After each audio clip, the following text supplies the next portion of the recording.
This time, I didn't stop my fiance from running into the fire to save his non-biological niece, Olivia Emerson. Instead, I watched as the flames swallowed him whole. In my past life, a fire had broken out at the hotel on our wedding day. Hades and I escaped, but Olivia was trapped inside. As the flames grew, I did everything I could to stop him from charging in to rescue her. When the fire was finally extinguished, Olivia was dead. Hades claimed he didn't blame me, even buying diving tickets for me and our son. But on our third wedding anniversary, 300 feet below sea level, he ripped out our oxygen tank and snarled, "You're the reason I couldn't save Olivia back then. Now, a life for a life." I cried and begged him to spare our son, insisting he was innocent, but Hades swam away without looking back. In the end, my son and I suffocated to death. Afterward, I learned Hades had always been in love with Olivia and hated me for stopping him from saving her. When I opened my eyes again, I was back on the day of the fire. Choking on thick smoke, I realized I had been reborn. My gaze darted around until I saw Hades trying to break down a door to save Olivia. "Hades," I shouted. He looked at me, unhappy but determined. "You won't talk me out of it. Although Olivia and I aren't related by blood, she sees me as her uncle. I have to take responsibility for her well-being. You can leave if you want, but I'm not going anywhere. And if you're not going to help, then don't get in the way." This time, instead of stopping him, I readily agreed. "All right." Hades froze for a second, then went back to breaking down the door. I ran out of the building. Half an hour later, Hades emerged carrying Olivia. He was limping, blood pouring from his knee, but he didn't glance at me as he lifted her into the ambulance. In my past life, I'd stopped him from going in, which led to Olivia's death and years of resentment. On our third anniversary, the same day as her death, he had murdered me and our son. I knew now that he'd always loved her. So this time, I didn't interfere. That same day, I applied to volunteer as a teacher in a rural mountain school. "Cassie, you've just gotten married. The program lasts at least 3 years. Are you sure?" the principal asked. "I'm sure. I'll report in 7 days," I replied without hesitation. I had decided to walk away and give Hades and Olivia my blessing. My injuries were minor and quickly treated. Olivia was still unconscious, and Hades refused to leave her side, ignoring his own injuries. Even the doctors asked me to talk sense into him. One look at his knee told me it was dislocated. "The doctor says your leg injury is serious. Let them treat you, I'll stay with Olivia," I said. "I'm a man. What can a small injury like this do to me? Besides, Olivia will cry if I'm not here when she wakes up," he replied. Olivia was already 20 years old and no longer a child. She had always clung to Hades, sparking fights between us, but he would call me petty and accuse me of having a dirty mind for questioning their bond. He claimed he had raised her since she was 7 and she was simply used to relying on him. I gave up trying to convince him and snapped, "You've already been treated. Go home and make some soup for Olivia. Chicken soup, no peppers, light on the salt. Order takeout. I'm injured and exhausted," I added. Hades frowned but turned to Olivia when she stirred. "Olivia, you're finally awake. You've been under my care since you were 7. I raised you into a fine young woman. I don't know what I'd do if something happened to you today." Tears welled up in her eyes. "I swore on my 18th birthday that I'd stay by your side forever. Even if you don't understand my feelings, I'll never walk away from you." "I understand," Hades said, gripping her hand. "Don't worry, Olivia. I will never abandon you." Then he turned to me sharply. "Cassandra, go home and make chicken soup for Olivia." Olivia covered his mouth. "If she doesn't want to cook, that's fine. I'll go hungry. I don't want you fighting because of me." But Hades barked at me, "If you won't cook, forget about the wedding next week. Think twice, you've dreamed of this wedding for 5 years." In my past life, I would have caved instantly. This time, I said calmly, "Fine, then let's cancel it." I went home and began packing my belongings to send to the school. When Hades returned and saw the empty house, he asked, "Why is so much stuff missing?" "Oh, I donated it all to rural villages." "What?" "Those were for our new home, Olivia picked them herself." He frowned but softened. "Forget it. You're the lady of the house, you have the final say." He went into the kitchen and returned an hour later with soup. "I shouldn't have lost my temper earlier. Please don't hold it against me." I didn't touch the soup. When he tried to act sweet, I moved away. His embarrassment turned to anger. Are you still suspicious of Olivia? She only said those things on her 18th birthday because she was drunk. I rejected her and punished her afterward. She's young, she'll learn. But I remembered the wedding invitation she designed, where she'd photoshopped herself in my dress and listed herself as the bride. Hades had brushed it off back then, but the joy on his face had been undeniable. Don't you want to go through with the wedding? He pressed. Or are you trying to push me toward Olivia? I avoided an argument and said I'd drink the soup later. Satisfied, he went into Olivia's room. Through the cracked door, I heard him on the phone. I found the white lace and pink mesh ones. The black silk set was in the bottom drawer. Olivia laughed on the other end.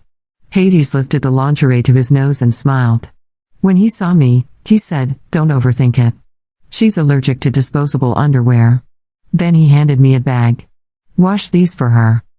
When I refused, he snapped, "I've been washing her underwear since she was a child. I don't want your dirty hands contaminating them anyway." He announced he'd stay with Olivia in the hospital and that in 7 days, we'd have our wedding do-over. That day, Olivia posted a photo of purple lingerie on her hospital bed with the caption, "Hades gifted me this new set. He knows my size like the back of his hand." I liked the post and took a screenshot. For 6 days, she flaunted their relationship online. On the last day, she wrote, "To save me, Hades's leg went untreated too long. He's now disabled for life, but I'll take care of him forever." While they played their game, I erased every trace of myself from the house. On the morning of the wedding do-over, I placed my wedding dress in Olivia's room, sent all the screenshots to Hades, blocked his number, grabbed my luggage, and headed straight to the airport. The airport smelled of fresh coffee and jet fuel, a mix that felt almost intoxicating after days of stale hospital corridors and suffocating silence at home. I had no destination in mind, just anywhere that wasn't within Hades's reach. When the ticketing clerk asked where I wanted to go, I simply said, "First flight out." It didn't matter where it landed. I wasn't running toward a place, I was running away from a person, from a life I had allowed to strangle me twice. On the plane, I scrolled through Olivia's social media posts one last time. The comments were full of sympathy and admiration for her so-called sacrifice to take care of the man who had risked his life for her. No one knew the truth, how calculated her dependency was, how deep her claws sank into him. My fingers hovered over the delete button on the screenshots I had collected, but I stopped myself. They weren't just evidence, they were reminders. I needed those reminders if I ever thought about going back. I arrived in the capital the next morning.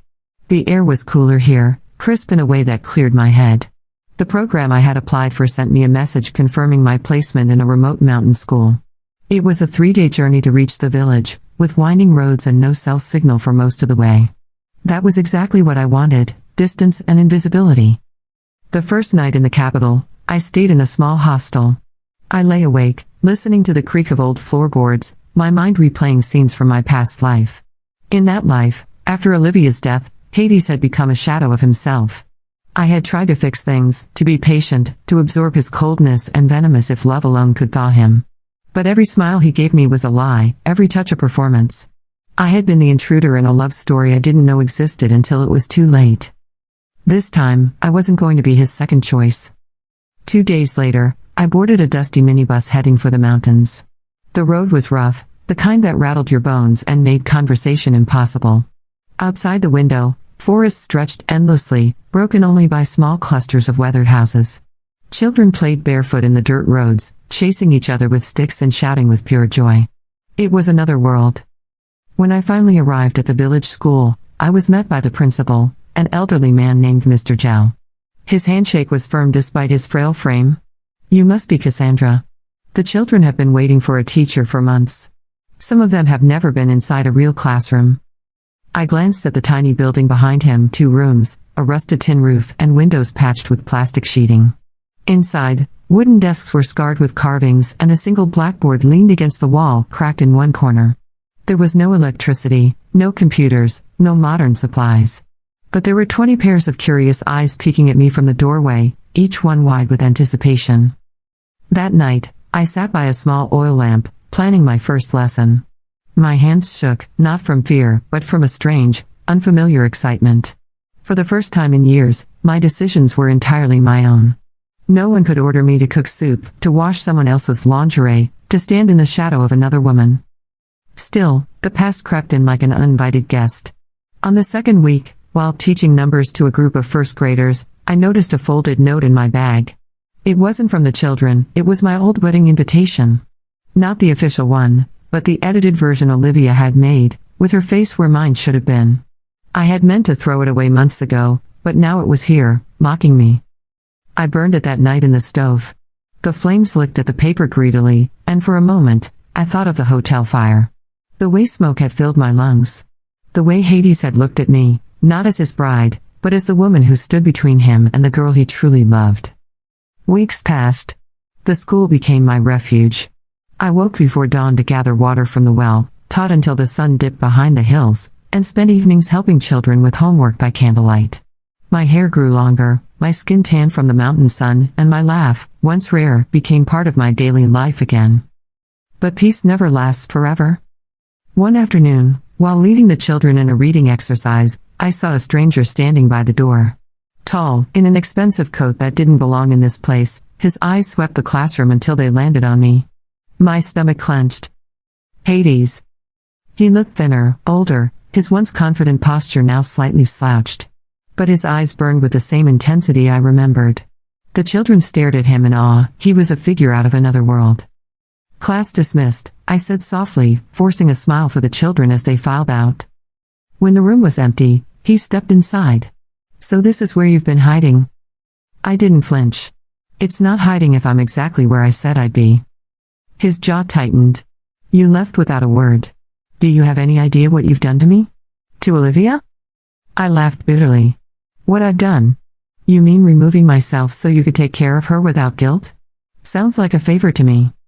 He took a step closer. Olivia's health has declined. She misses you. She wants you to come back. The audacity almost made me smile. She misses me? Or she misses having someone to humiliate? Hades's gaze flickered, just for a second. I made mistakes. But I can fix them. We can start over. I'll call off the wedding if you want. I looked at him for a long time, remembering the moment under the sea when he ripped away my oxygen tank, his eyes full of hate. You already killed me once, Hades. You don't get another chance. His lips parted as if to speak, but I turned away, picking up a stack of papers. You should go. The roads are dangerous after dark. He hesitated, then left without another word. That night, I sat outside under the stars, listening to the wind in the trees. My heart was pounding, but not from fear. It was from the strange, electric thrill of knowing I had finally told him no, and meant it. What I didn't know then was that his visit was only the beginning. In the weeks to come, he would return, bringing offers, threats, and finally, the truth about Olivia that would make even my worst memories of her seem tame. And when that truth came to light, I would have to decide whether to keep my hard-won freedom, or use it to destroy them both once and for all. The following week was unusually cold for the mountains, the kind of chill that seeped into your bones no matter how many layers you wore. I was boiling water on the small iron stove when I heard the sound of an engine, uncommon in a village where most people traveled on foot or by mule. Peeking through the window, I saw a sleek black SUV rolling up the dirt path, its tires kicking up clouds of dust. It wasn't Hades this time. It was Olivia. She stepped out of the car wearing a cream-colored coat that probably cost more than the entire school's annual budget. Her hair was perfectly styled, her lips painted the same shade of red she had worn on my wedding day, the one she had almost stolen. A driver opened the trunk and handed her a box wrapped in glossy paper. I stepped outside before she could knock on the school door. What are you doing here? She smiled, though it didn't reach her eyes. You've been hard to find. Hades told me where you were.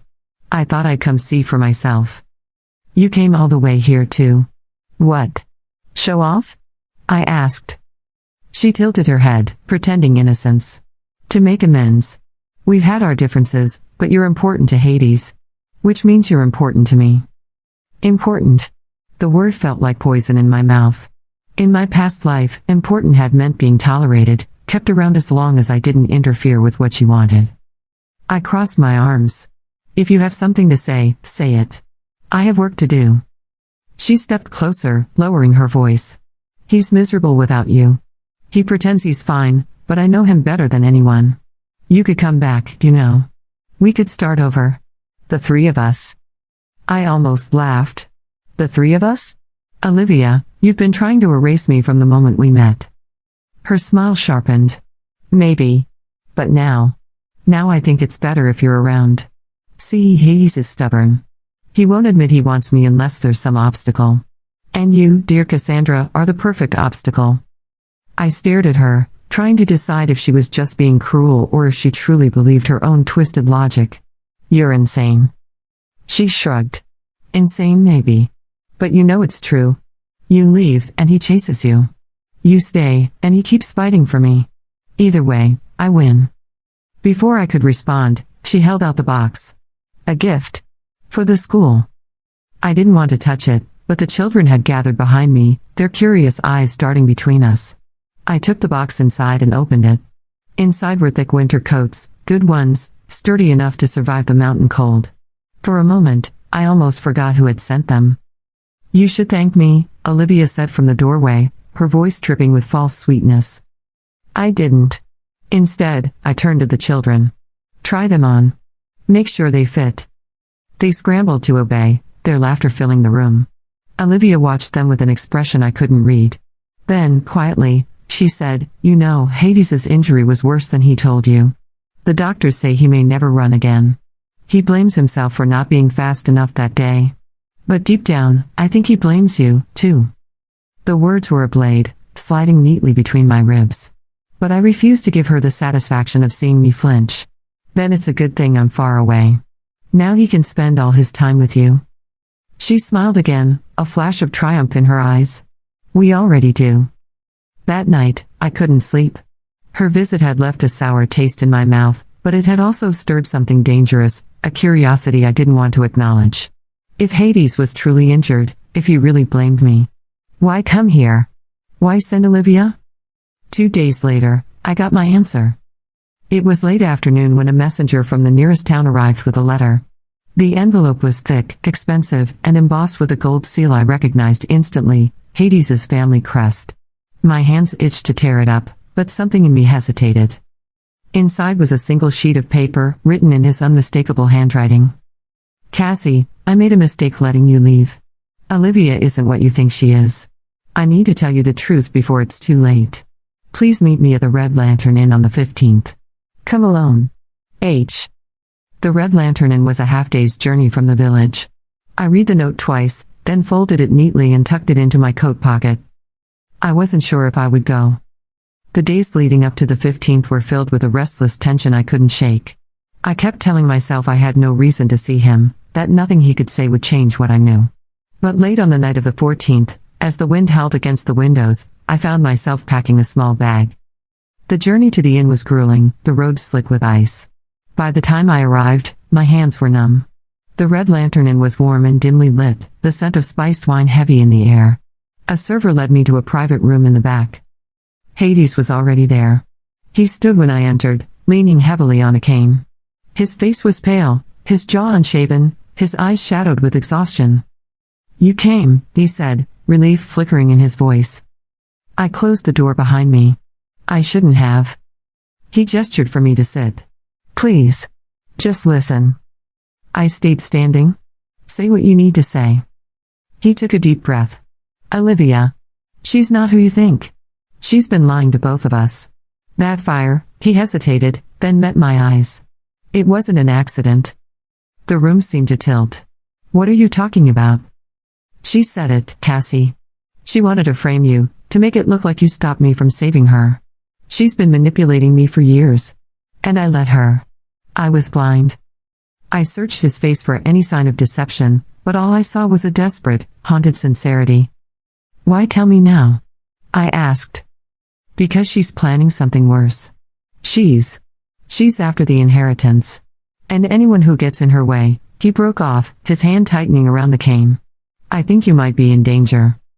For a long moment, I just stood there, the weight of his words settling over me like fresh snow. In my past life, I had died hating him for loving her. Now he was telling me she had orchestrated the very events that destroyed us both. I wasn't sure if I believed him. But one thing was certain, if Olivia had started the fire once, she could do it again. And this time, I wasn't going to be the one who burned. I left the red lantern in before the candles in the private room had burned halfway down. Hades had tried to follow me, calling my name in that same pleading tone he had once used to convince me to marry him, but I kept walking until the cold air swallowed his voice. His words looped in my head like an echo I couldn't silence. Olivia set the fire. If that was true, it meant my death in my past life had been the result of a chain of lies and manipulations more deliberate than I'd ever imagined. It meant the woman I had despised for her shameless obsession with Hades was far more dangerous than I had given her credit for. But it also meant Hades had been her puppet for years, and I wasn't sure if I could separate the strings from the man. When I returned to the village the next day, the mountains seemed sharper, the shadows longer. I threw myself into teaching, trying to let the children's laughter drown out the unease gnawing at me. But 3 days later, that fragile peace was shattered. I had just finished a lesson when one of the older boys burst into the classroom, panting. "Teacher Cassandra, there's a woman at the school gate. She says she's your sister." I didn't have a sister. Stepping outside, I saw her immediately, Olivia, standing in the snow with a shawl draped loosely over her shoulders, her driver hovering a few feet behind her. She smiled when she saw me, but her eyes glittered like ice. "You've been avoiding me," she said, brushing a flake from her sleeve. "I thought we should talk face to face." "I have nothing to say to you." "Oh, but I have something to say to you." She took a slow step forward. "Hades is weak right now. Vulnerable. And you," she tilted her head, "you're the one thing that could ruin everything for me. So here's my offer, you disappear. For good this time.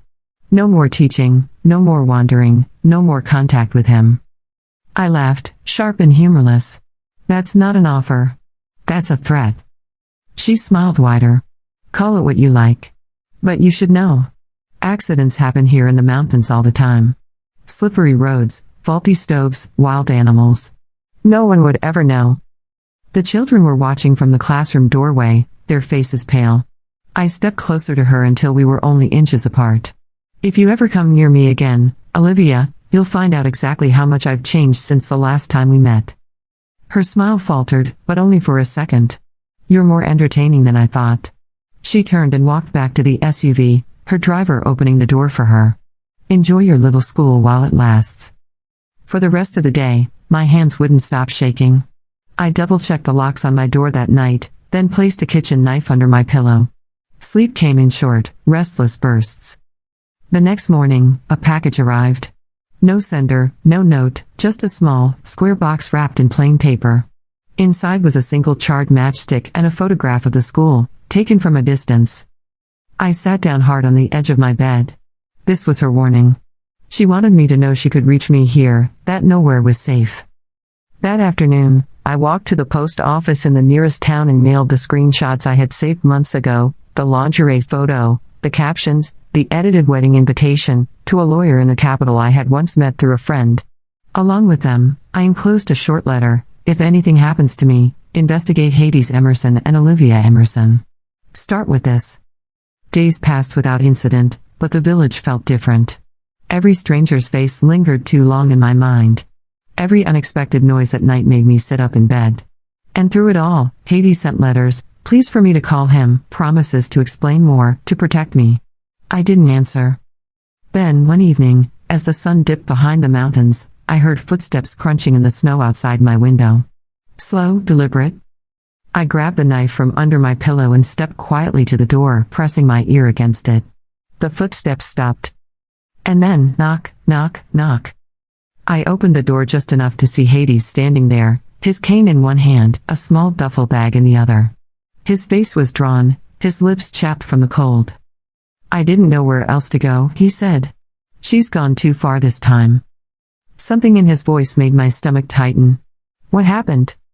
"She tried to burn my house down," he said, stepping inside without waiting for permission. "But it wasn't just the house she wanted to destroy. She had papers, my father's will, documents about the inheritance. They're gone." He dropped the bag on the floor and sank into the nearest chair. "I should have listened to you. I should have left her years ago." I stayed by the door, my fingers tight around the knife handle. "Why are you here, Hades?" He looked up at me, his eyes raw. "Because I can't fight her alone. And because I need you to believe me." I didn't answer right away. Outside, the wind howled, rattling the windows. Somewhere deep inside me, a dangerous idea began to take root. If Olivia had turned on him, if she had gone this far, maybe it was time to stop running. Not to save Hades, but to finish what she started and make sure she never had the chance to try again. The decision settled over me like the first heavy snow of winter, quiet, cold, and absolute.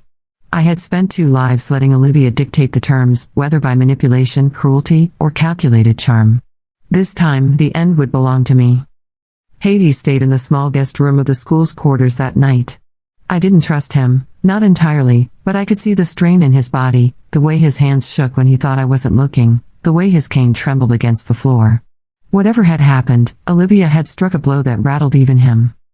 In the early morning, I walked to the post office again.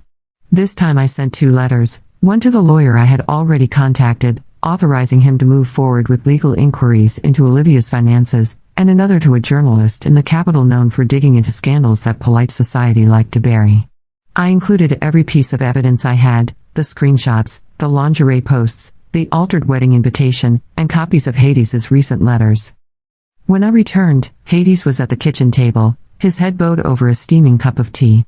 "She'll come after you now," he said without looking up. "She already has," I replied. "That's why I'm not going to wait for her next move." We left the mountains together the next day. The trip to the capital was tense, filled with long silences and occasional bursts of conversation that died as quickly as they started. Hades explained more as we traveled, how Olivia had charmed his father's associates, how she had maneuvered herself into control of key assets, how she had convinced almost everyone around them that she was the wrong party in every conflict. By the time we reached the capital, the lawyer had already begun his work. He'd found traces of offshore accounts linked to Olivia, transfers made in the months before and after the hotel fire. The journalist was interested, very interested, but wanted a public hook, something undeniable. That hook came sooner than I expected. 2 days after our arrival, Olivia walked into the lobby of the hotel where we were staying. Her coat was white, her hair perfect, her expression one of barely concealed fury. The journalists I'd tipped off were waiting nearby, their cameras hidden but ready. "Cassie," she said, her voice carrying just enough to reach the small crowd in the lobby. "I hear you've been telling stories about me. Dangerous ones." "I don't tell stories," I said calmly. "I tell the truth." Her eyes narrowed. "Careful. I can still make you disappear." The flash of a camera caught the moment, her face twisted, her words caught on recorders. The journalist stepped forward then, politely but firmly asking her to comment on the allegations of insurance fraud, inheritance theft, and arson. She froze. Just for a heartbeat. And then the mask slipped, replaced by a glare so venomous it sent a shiver down my spine.